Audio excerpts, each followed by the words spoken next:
I want to bring in the man to my immediate right, not politically, but geographically. He's sitting right here. His name is Judge Andrew Napolitano, in case you didn't know.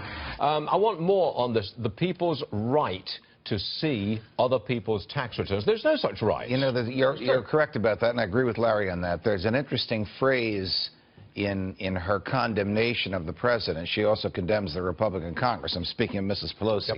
The reason for that is because there has been legislation introduced by a congressman from New Jersey which would force the White House to cough up the president's tax returns, and Speaker Ryan will not permit that legislation to come to a vote. I'm certain it would be defeated on a party line vote, but he won't even permit the vote, which is why she's complaining.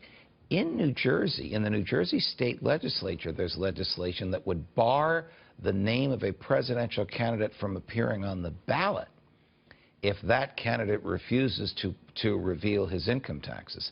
That would violate the First Amendment because that is forced speech. That is the government compelling someone to speak when they don't want to, which is prohibited by the First Amendment. And how long would it take to litigate that before the next election? Oh, you'd get an answer right away. Oh, you would? Because of the short period of time it would take to print the ballot. It would be unconstitutional on its face. Almost any federal judge would invalidate it. Now, President Trump, he takes off for Wisconsin this afternoon, a little bit later on today. He's going to sign an executive order, buy American, hire American. Enclosed within that executive order, we understand he's trying to change the immigration system away from a lottery, where you draw lots to who comes in, and replace it with a merit-based system of points. You've done this, you've done that, we want you, we don't want you. This is part of your, in my view, very valid criticism of the Congress, because the Congress has done nothing. The progress that has been made to secure the borders since January 20th this year is because of one man, and only one man, the President of the United States, and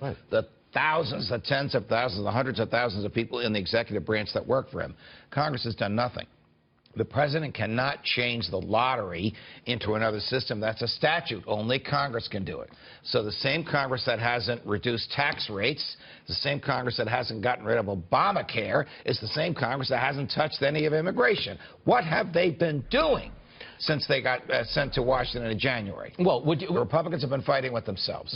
Exactly. Would you agree with me that what we should be doing is forcing Congress to stay in session over the long summer holiday? They call it a recess, it's a holiday. Stay there, do your work, even if it means working on July the 4th. You know, get it done. I used to think it was better when Congress was not in session. But it's not.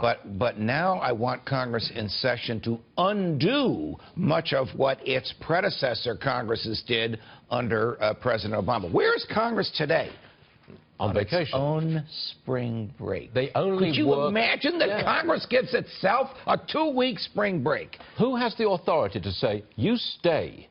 You're not going back to your constituents. You stay and you work through the summer. The president can call the Congress into session. He can do that? All they have to do is answer a roll call that they're there, and then they can go back home.